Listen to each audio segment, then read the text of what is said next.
Bismillahirrahmanirrahim.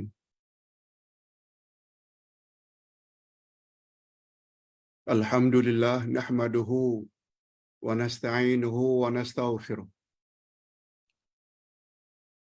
Wa na'udzu billahi min shururi anfusina wa min sayyiati a'malina. May yahdihillahu fala mudilla lahu wa may yudlil fala hadiya lahu. Asyhadu an la ilaha illallah wahdahu la syarika lah. Wa asyhadu anna Muhammadan abduhu wa rasuluh la nabiyya ba'dah. Allahumma salli wa sallim ala nabiyyina Muhammad wa ala alihi wa sahbihi ajma'in amma ba'd. Hadirin dan hadirat serta para pemirsa yang saya hormati, Assalamualaikum warahmatullahi wabarakatuh. Alhamdulillah. Kita bersyukur kehadirat Allah Azza wa Jalla. Berkat taufiknya kita dapat sekali lagi berada di dalam majlis ilmu yang akan memperkatakan tentang nama-nama Allah.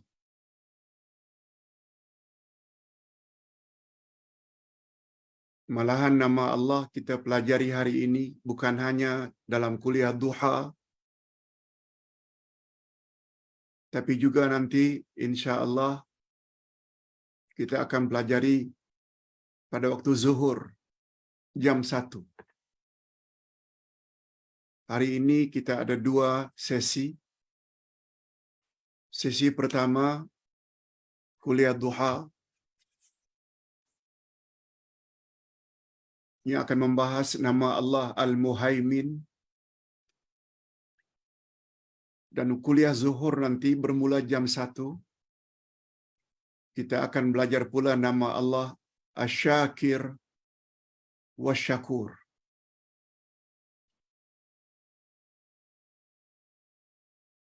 Nanti jam 1.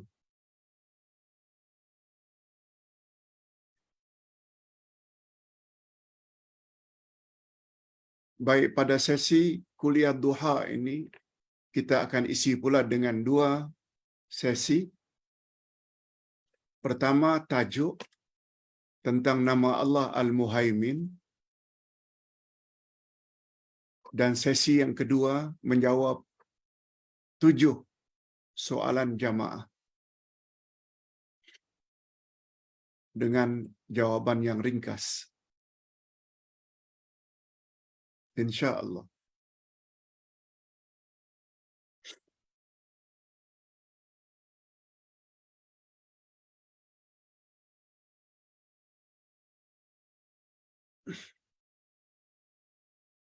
Tentang nama Allah Al-Muhaimin. Nama Allah Al-Muhaimin yang artinya yang Maha Memelihara. Nama Allah ini tidak begitu familiar dalam masyarakat umat Islam Nusantara. Sebagaimana familiar nama Allah Ar-Rahman, Ar-Rahim, Al-Qadir, As-Sami, Al-Hakim, Al-Alim. Tapi Al-Muhaimin ini hanya diketahui oleh orang-orang yang biasa belajar Al-Asma'ul Husna.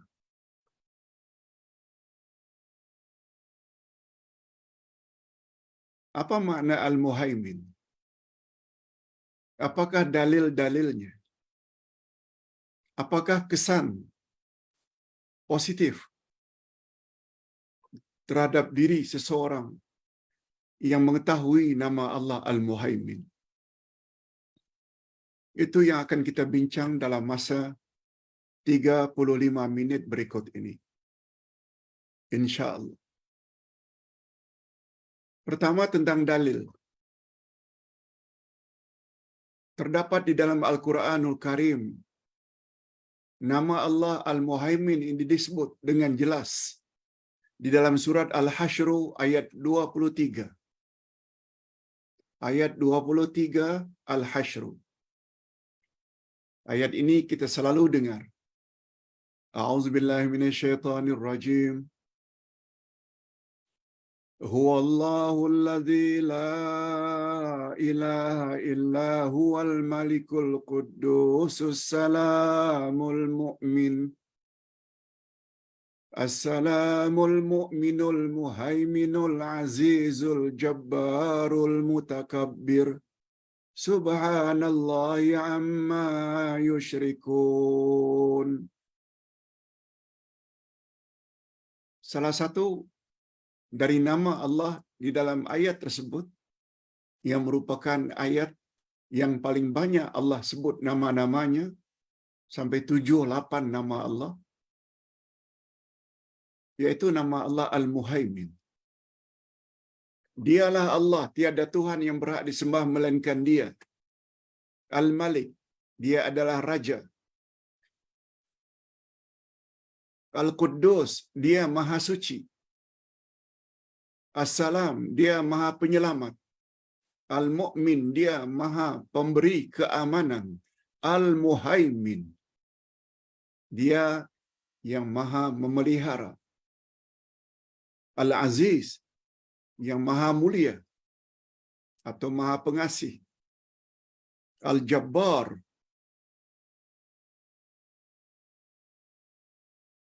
yang Maha Perkasa, yang Maha Kuasa. Al-Mutakabbir, yang memiliki segala keagungan atau kebesaran. Maha suci ya Allah dari apa yang mereka sekutukan. Dengan adanya dalil ini membuat kita tidak ragu lagi, malah yakin seyakin-yakinnya bahwa Al-Muhaimin adalah salah satu daripada nama Allah. Nanti kita akan jelaskan bahwa Allah juga dalam Al-Quran menyebut bahwa Al-Quran itu adalah Al-Muhaimin dengan makna tersendiri. Selain Al-Muhaimin adalah nama Allah,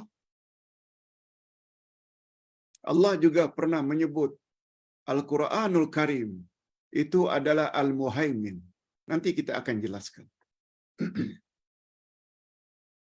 Nah, setelah kita tahu ada dalil tentang nama Allah Al-Muhaimin, kita berpindah kepada makna Al-Muhaimin. Al-Muhaimin itu nama Allah. Sifat yang ada di dalamnya adalah Al-Haimanah. Haimanah.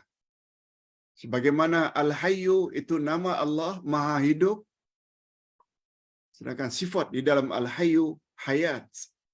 Hayat itu sifat. Sekali lagi, Al-Muhaimin itu nama Allah. Kalau ingin panggil dalam doa, Ya Muhaimin, Ya Muhaimin. Jangan panggil Ya Haimanah. Haimanah itu sifat. Di dalam nama Allah Al-Muhaimin sangat banyak terkandung maknanya. Antara lain, ada 7 makna yang terkandung di dalam Haimanah. Muhaimin. Al-Hifzu, Dia Maha Memelihara. Al-Irtiqab, Dia Maha Mengawasi. Ai-Saytarah, Dia menguasainya. Asy-Syahid, Dia menyaksikan. Al-Amin, Dia pemberi keamanan. Oleh sebab itu, bila kita ingin mendapat keamanan, kita perlu minta kepada Allah. Ini telah kita jelaskan pada Rabu yang lalu, ketika menyebut nama Allah Al-Mu'min. Al-Musaddiq, yang Maha membenarkan. Al-Ali ala syai'. Al-Muhaimin juga membawa makna Maha Tinggi, mengatasi segala-galanya. Allahu Akbar. Paling kurang ada 7 makna yang terkandung di dalam Al-Muhaimin. Allah Subhanahu wa taala juga sebut Al-Quran itu Muhaimin. Ini ayatnya. Surat Al-Maidah ayat 48. Wa anzalna ilaikal kitaba bil haqq musaddiqan lima baina yadayhi minal kitab wa muhaiminan alaih. Kami telah turunkan kepadamu Al-Quran, hai Muhammad. Quran telah diturunkan Allah kepada Nabi Muhammad. Untuk apa? Untuk membawa kebenaran. Musaddiqan. Membenarkan apa yang sebelumnya, yaitu kitab-kitab yang diturunkan sebelumnya. Taurat, Injil. Peranan Al-Quran diturunkan untuk membenarkan kitab-kitab terdahulu. Nanti kita akan jelaskan apa maksudnya. Dan Al-Quran juga muhaiminan, batu ujian terhadap kitab-kitab yang lain. Nah, ini maknanya Quran adalah sebagai standard, kayu pengukur tentang kebenaran kitab-kitab terdahulu. Sebab ketetapan daripada Allah senantiasa sama, tidak berubah. Tidak kira diturunkan kepada siapapun.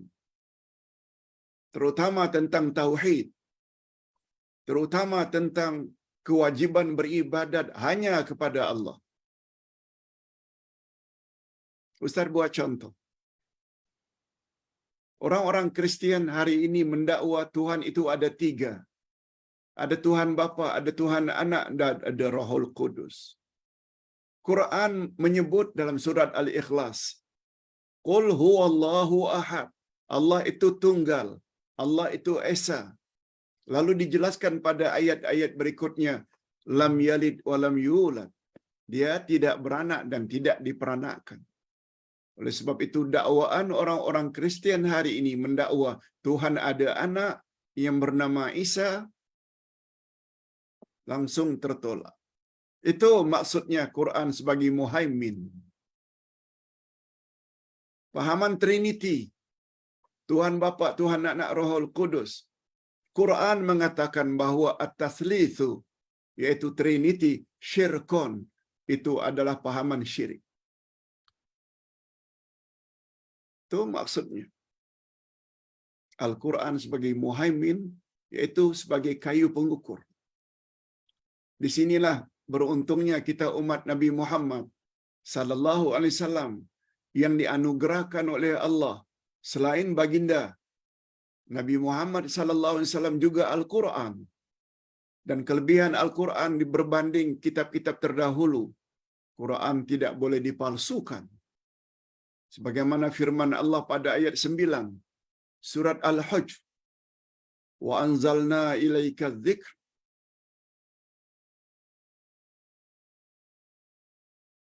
Kami turunkan kepada engkau Al-Quran. Wa inna lahu lahafizun. Dan kami pula lah yang akan memeliharanya dari sembarang pemalsuan. Keistimewaan itu tidak ada pada Taurat, pada Injil, dan kitab-kitab lain sebelumnya. Hanya ada pada Al-Quran. Di sini beruntungnya kita umat Nabi Muhammad sallallahu alaihi wasallam. Kita boleh merujuk pada Quran dan Quran tidak boleh dipalsukan.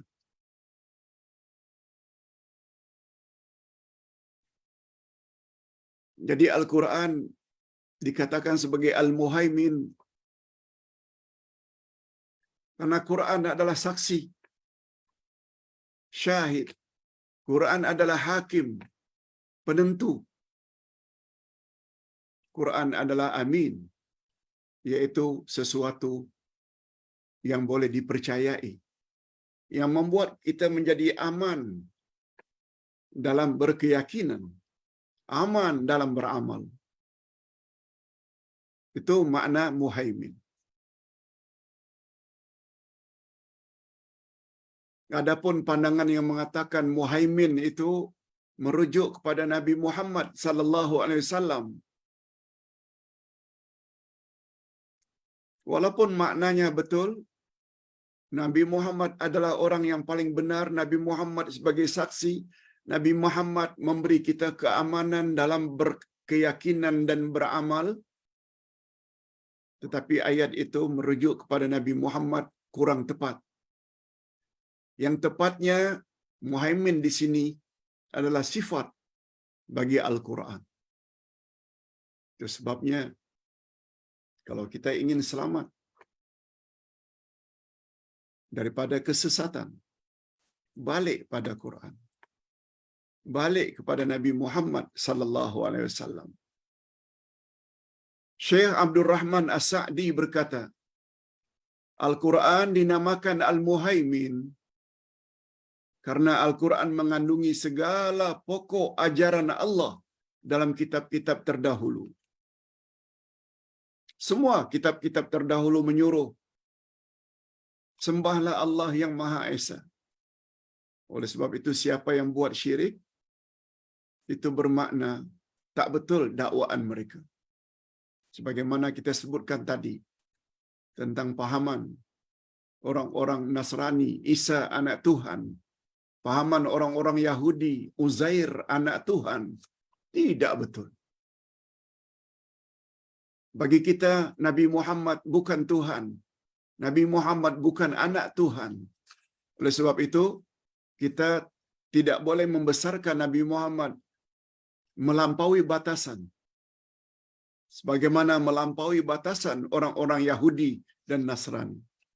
Nabi Muhammad manusia biasa. Hanya beliau mendapat wahyu daripada Allah untuk disampaikan kepada umat. Cuma beliau mendapat jaminan daripada Allah, maksum, tidak pernah buat salah. Beliau adalah satu-satunya insan akhir zaman yang disuruh oleh Allah agar dijadikan role model, contoh teladan. Bila ikut, pasti selamat. Dunia dan selamat di akhirat.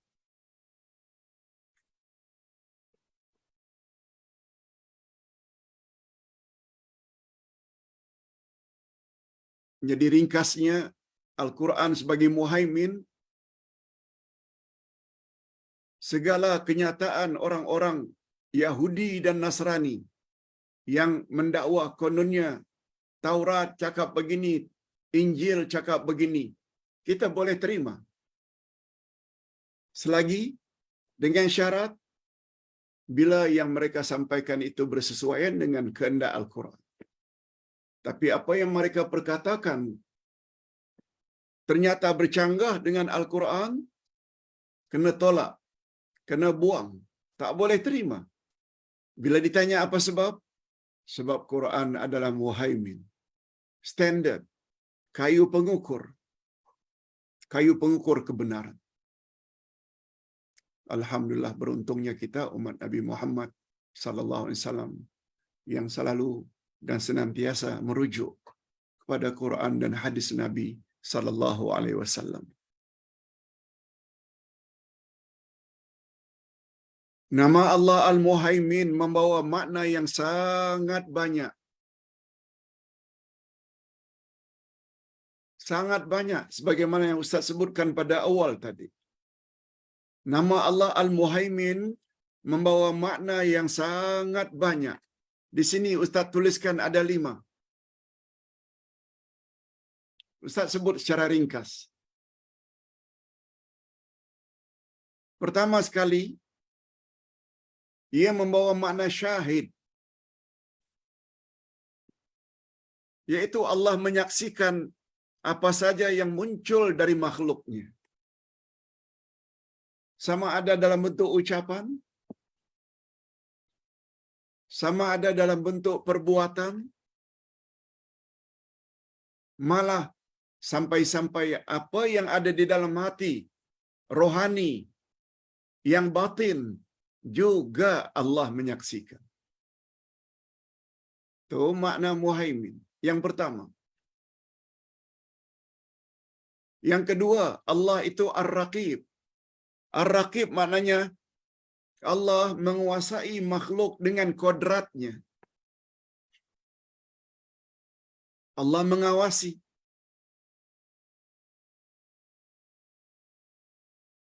Dengan kodratnya, dengan kuasanya, Allah mengawasi. Itu sebabnya manusia yang faham makna muhaimin,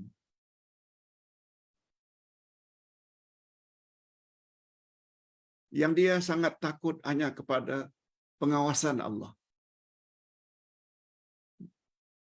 Bukan takut kepada CCTV di dalam rumah, tidak akan buat perkara tak senonoh. Bukan karena ada CCTV. Bila dalam perjalanan, speed kita yang dibolehkan tidak boleh melebihi 90 km per jam atau 120 kalau di highway, kita patuhi ketentuan itu bukan karena ada kamera yang dapat menangkap kelajuan kita, tapi lebih daripada itu kita takut karena Allah itu Ar-Raqib, dia mengawasi.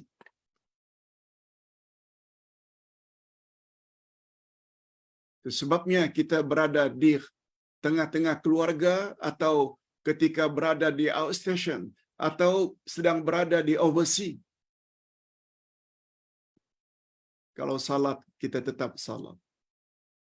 Kita tidak akan tinggalkan salat walaupun jauh daripada family. Kalau kita tidak melakukan dosa, judi, minum arak, zina, walau berada di overseas, tak seorang pun yang kita kenal, kita tetap tidak akan buat perkara-perkara tak senonoh.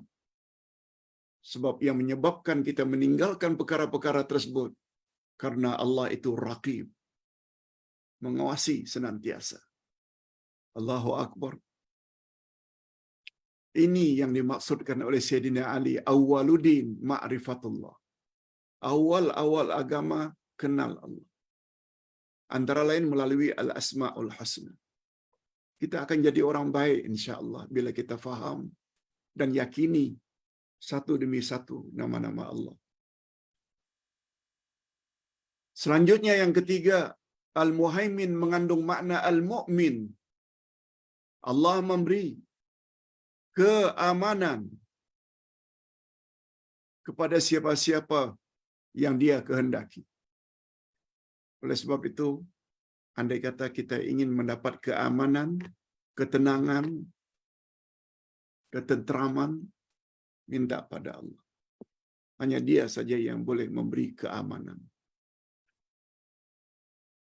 Yang keempat, al-muhaimin mengandung makna al-mujzi. Mujzi maknanya pemberi balasan. Ingin mendapat balasan yang baik-baik, berbuat baiklah banyak-banyak ketika di dunia. Allah juga akan memberi balasan sebaliknya. Bila kita buat maksiat, dosa, kita akan jumpa di sana. Tak di dunia, di alam barzakh. Tak di alam barzakh, di alam akhirat. Kita akan dapat balasan, siksa dan azab daripada Allah.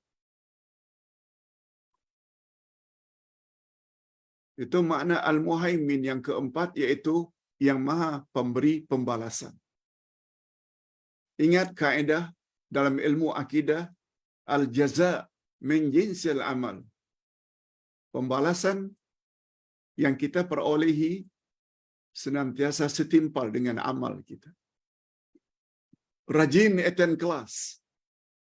Allah permudahkan jalan meniti siratal mustaqim hingga sampai ke destinasi, yaitu syurga. Malas ikut majlis ilmu, tidak lancar dalam perjalanan menuju syurga ketika meniti siratal mustaqim. Nabi yang sebut, man salaka tariqan yaltamisu fihi ilma sahalallahu lahu bihi tariqan ilal jannah. Siapa bersungguh-sungguh pergi ke majlis ilmu, niscaya Allah permudahkan baginya jalan ke syurga. Hadis sahih. Nah, yang kelima, terakhir, makna al-muhaimin adalah al-musaddiq. Al-musaddiq maknanya yang membenarkan para nabi. Allah membenarkan semua yang disampaikan oleh nabi dan rasul kepada hamba-hambanya. Bahwa semua mereka, para nabi dan para rasul itu adalah benar belaka. Allah yang sebut. Mengapa kita masih ragu lagi? Bila orang bawa ayat Quran, orang bawa hadis Nabi yang sahih, mengapa mesti tolak? Allah berfirman dalam Al-Quran, "Laqad kana lakum fi Rasulillahi uswatun hasanah." Sesungguhnya pada diri Rasulullah itu bagi kamu terdapat contoh teladan yang terbaik. Allah yang sebut. Allah yang sebut pada ayat yang lain, "In kuntum tuhibbunallah fattabi'uni yuhibbukumullah wa yaghfir lakum dzunubakum." Katakan, hai Muhammad, sekiranya kamu benar-benar kasihkan, cintakan Allah, kamu mesti ikut aku, kata Nabi. Dengan mengikuti aku, Allah akan cinta sayang padamu dan Allah akan ampun dosa-dosamu. Jadi syarat untuk mendapat kasih sayang Allah dan ampunan Allah, ikut Nabi Muhammad menjadi syarat. Ikut dengan makna ittiba', ikut ajaran Nabi. Suruhan-suruhannya dibuat, larangan-larangannya dijauhi. Selamat insya-Allah. Ini yang kita selalu sebut-sebut. Hadirin dan hadirat rahimakumullah. Nah, terakhir kita akan bahas kesan positif jika kita benar-benar memahami makna al-muhaimin. Sudah 25 minit kita bahas tentang dalil muhaimin dari Al-Quran. Makna al-muhaimin yang sekian banyak. Nah, sampai di mana kesan keyakinan kita tersebut pada diri kita? Pertama sekali, kesannya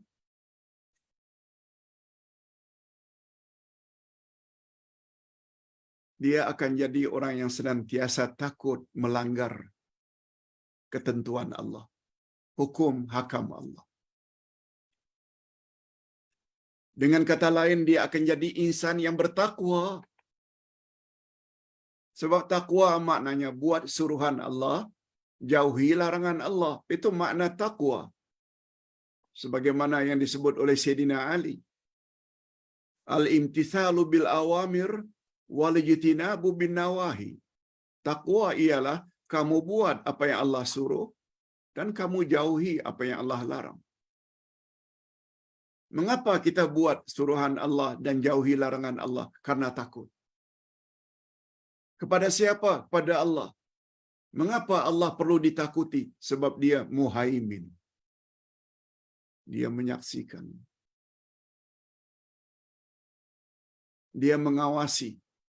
Dia yang monitor segala pergerakan kita, yang zahir dan yang batin. Tidak sedikit pun terlepas daripada pengetahuan Allah.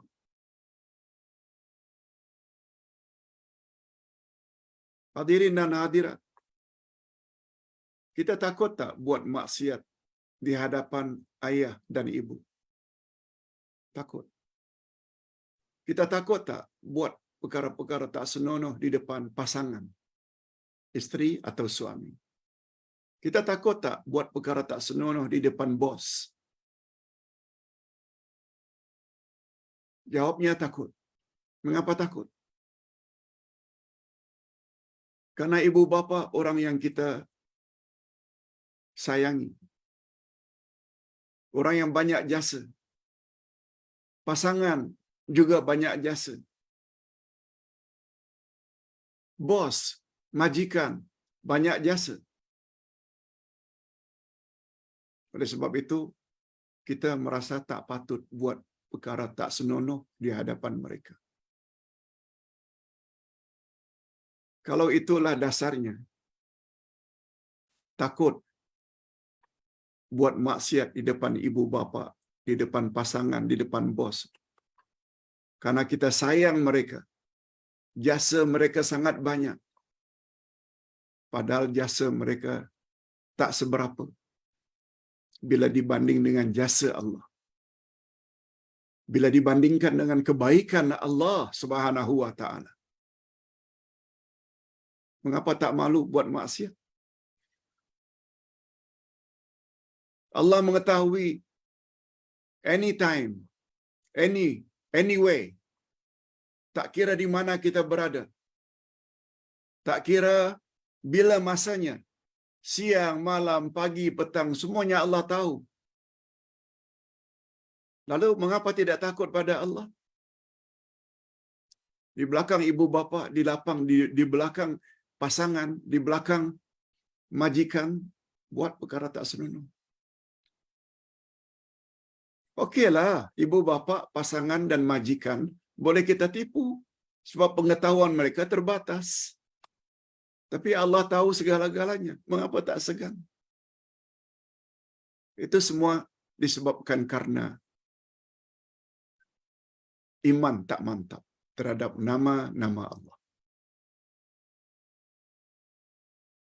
Yang kedua, kesan positif orang yang memahami nama Allah Al-Muhaimin. Dia senantiasa berani menyampaikan kebenaran walaupun dia dicaci. Allahu Akbar. Memahami Allah itu Muhaimin membuat dia berani menyatakan kebenaran walaupun dia dicaci. Kalau itu syirik, katakan syirik. Kalau itu bid'ah, katakan bid'ah. Sebab yang dia harap reda Allah, bukan reda manusia. Yang dia takut itu murka Allah, bukan murka dan marahnya manusia. Ibu-ibu dan bapa sekalian, serta para pemirsa, dah tahu dah kebenaran yang disampaikan. Bukan hanya dengan lisan, dengan tulisan lagi ada buku. Kita rasa video ini ada manfaatnya. Mengapa takut untuk kita share kepada kawan-kawan, kepada kaum kerabat yang kita sayangi? Oh, takut dicop nanti sebagai ekstrim. Takut dipulaukan karena kita punya pahaman sedikit berbeza dengan pahaman mereka. Na'udzubillah. Pengecutnya. Padahal nak share ni bukan susah pun. Tekan saja.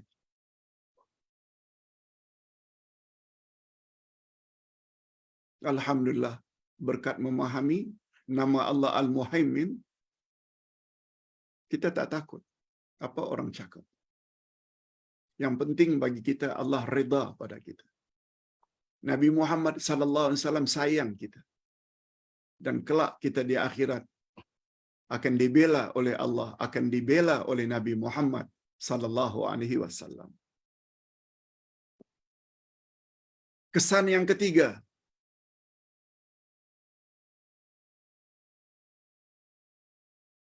teguh pendirian. Teguh pendirian dan pantang menyerah. Banyak pendakwah-pendakwah yang ingin menyampaikan kebenaran. Dihalang.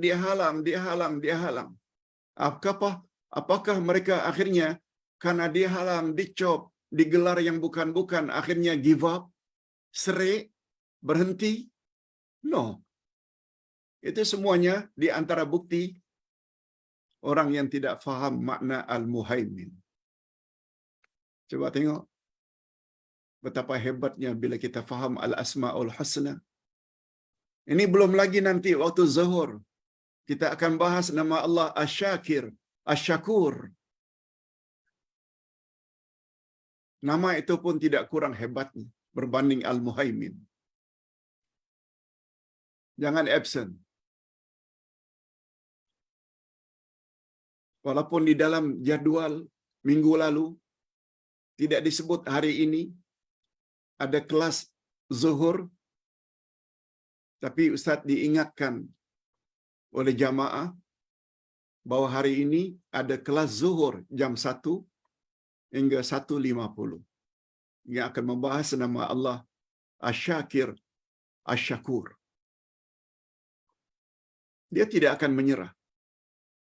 Ini lebih-lebih lagi bila kita hubung kaitkan dengan surat Wal Asri. Demi masa. Innal insana lafi khusrin. Sesungguhnya seluruh jenis manusia dalam kerugian. Illal ladzina amanu. Kecuali orang yang beriman. Bukan hanya iman dalam hati. Wa amilus salihat. Dia ikuti dengan amal saleh secara pribadi. Diikuti lagi dengan watawasaw bil haq. Berpesan-pesan dengan kebenaran. Ini dia, kebenaran. Disebarkan. Dakwah. Berasaskan Quran dan Sunnah. Bila kita bercakap tentang Quran dan Sunnah, orang suka banyak dan orang benci juga banyak. Di situlah perlu syarat yang keempat. Watawasaw bis sabr. Dia sabar. Sabar menghadapi segala bentuk cacian dan celaan. Namun menyerah tidak. Dia buat berbagai-bagai cara supaya dakwahnya lancar. Kalau perlu tulis nota. Lengkap dengan dalil-dalilnya. Sebarkan. Sebagaimana yang Ustaz buat sejak tahun 85 lagi. Sampai hari ini. Berkat tidak give up, tidak serik. Walau dituduh bagaimanapun, alhamdulillah, setelah 40 tahun, adalah beberapa buku, beberapa kitab yang kita hasilkan. Yaitu, compile dari segala nota-nota yang telah kita buat dulunya. Ini semua adalah karena kita tidak give up. Walau apa orang cela. Dalam menyampaikan kebenaran. Nah, yang terakhir. Yang keempat. Yang keempat.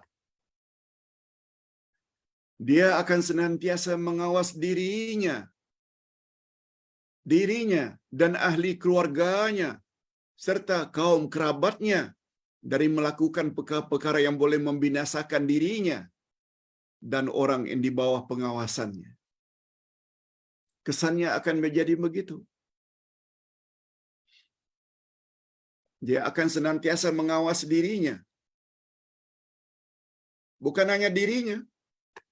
Ahli keluarganya, anak cucunya. Daripada melakukan perkara-perkara yang boleh membinasakan diri mereka. Apakah dalam bentuk ucapan? Apakah dalam bentuk iktikad, kepercayaan? Sikap ini pula muncul dari dirinya. Apa sebab?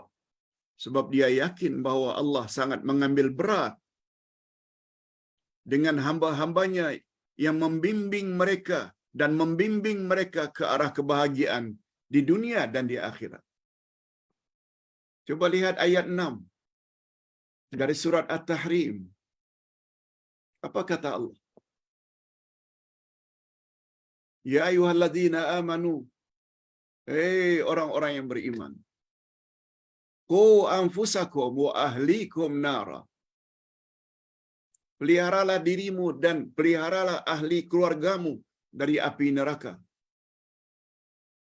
Waquduhan nasu wal hijarah. Yang bahan bakar api neraka terdiri daripada manusia dan batu. Manusia maksudnya orang kafir, jadi kayu api. bukan dibakar saja, jadi kayu api. Dan batu pula, batu-batu berhala yang mereka sembah.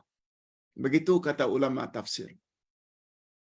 Jadi tidak cukup kita hanya jaga diri kita sendiri, tapi kita juga mesti jaga ahli keluarga kita. Ibu bapa, anak-anak cucu, saudara mara, adik-beradik, cousin, uncle, auntie. Share kebenaran. Tentang mereka ikut tak ikut itu bab lain. Nabi Muhammad sallallahu alaihi wasallam disebut oleh Allah dalam Al-Quran, "Wa ma 'alaika illa al-balaghul mubin." Tugasmu tidak lain kecuali hanya menyampaikan saja, bukan memaksa. Oleh sebab itu doa yang sangat bagus untuk masalah ini. Sebelum tidur baca doa ini. Doa ini mengandung makna Al-Muhaimin. Allah akan pelihara kita. Ini doa pernah ditanya beberapa minggu yang lalu. Siapa yang membaca doa ini, lalu pada malam itu dia meninggal dunia. Dia meninggal dalam keadaan fitrah. Fitrah maknanya dalam keadaan suci. Nanti kita baca doa ini.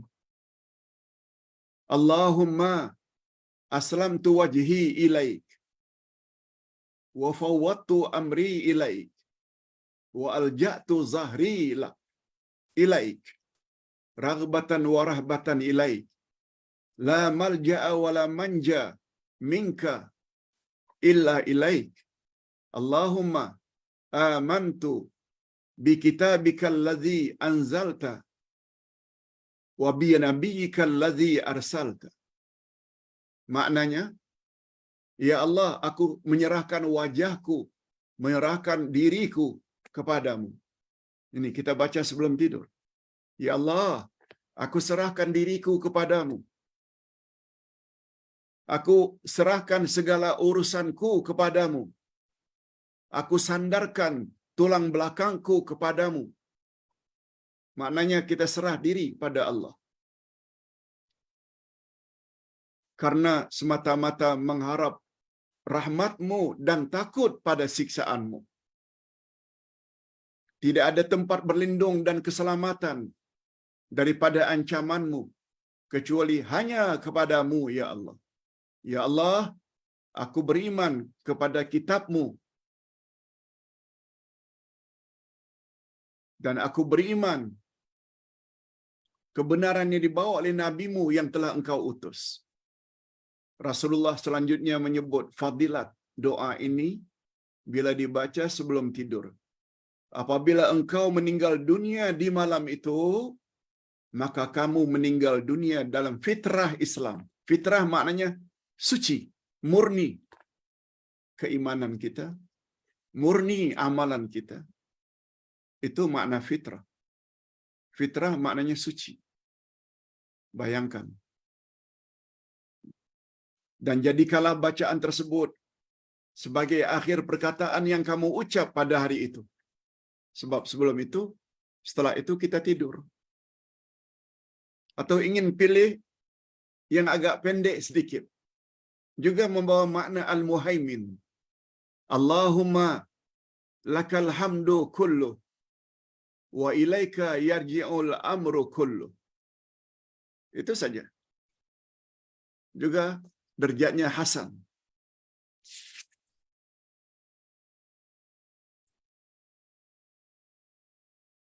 Kalau hadis yang panjang tadi itu riwayat Imam Bukhari. Sahih. Apa maknanya doa pendek ini sebelum tidur? Allahumma lakal hamdu kullu. Ya Allah, sesungguhnya segala puji-pujian adalah milik-Mu. Wa ilaika yarji'ul amru kullu.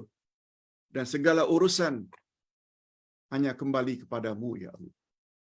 Mudah-mudahan nama Allah Al-Muhaimin ini dapat kita fahami dan selanjutnya memberi kesan positif kepada diri kita masing-masing.